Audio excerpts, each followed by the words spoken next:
I'm going to talk to you guys today about how to properly hold a spring piston air rifle. Spring pistons are the most difficult air guns to shoot because of the way they kick. It takes a lot of technique to control that.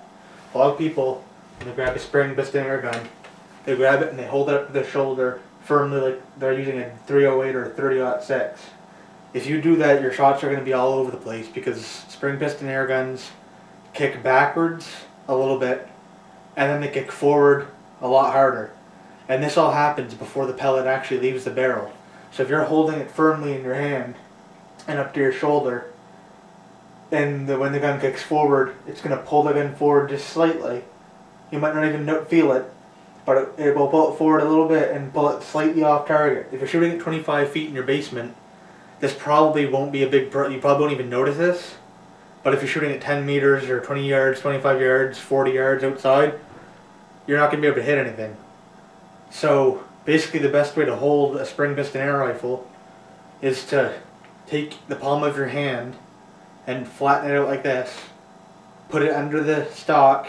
Some people find it better if it's against the trigger guard. I personally find it better if it's about an inch in front of the trigger guard. Then take your firing hand and just lightly put it around the pistol grip. Just lightly, because you don't want to grasp the gun firmly at any point. And then just very gently put the stock up to your shoulder. Don't put a lot of pressure on it. Just let it just touch your shoulder. And this does take a lot of getting used to, but once you get it, it's just so much better. Like, your groups will shrink in like half their size or a quarter of the size that they used to be.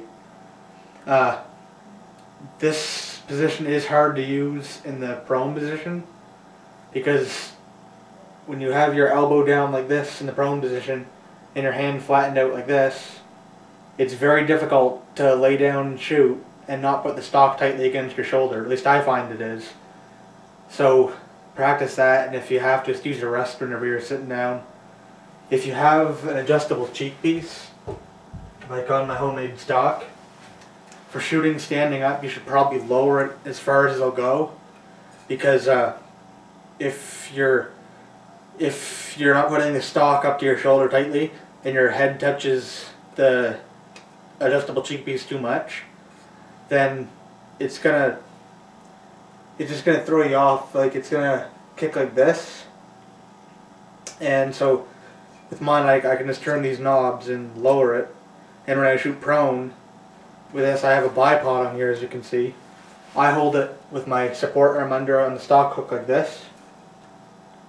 And it's okay don't you push it against your shoulder, but you can gently place your cheek on the cheek piece and gently have your hand under the stock for support. And as long as the stock isn't tight against your shoulder, you should still do fine. Like, I can shoot diamond-sized 5-shot groups at this using this technique. So it is a good technique to learn how to use, but a lot of people don't even know about it. I didn't invent this technique. In fact, there's another video about this same technique by Tom Gaylord on the Pyramid Air website.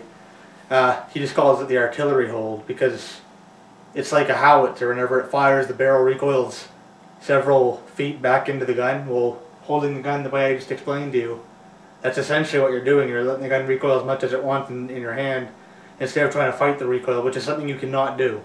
It doesn't matter how big you are, it doesn't matter how tough you think you are, you cannot control the recoil of a spring piston air rifle. Well, you can control it, but just not accurately. So just practice that technique and you should do a lot better with your spring piston air rifle.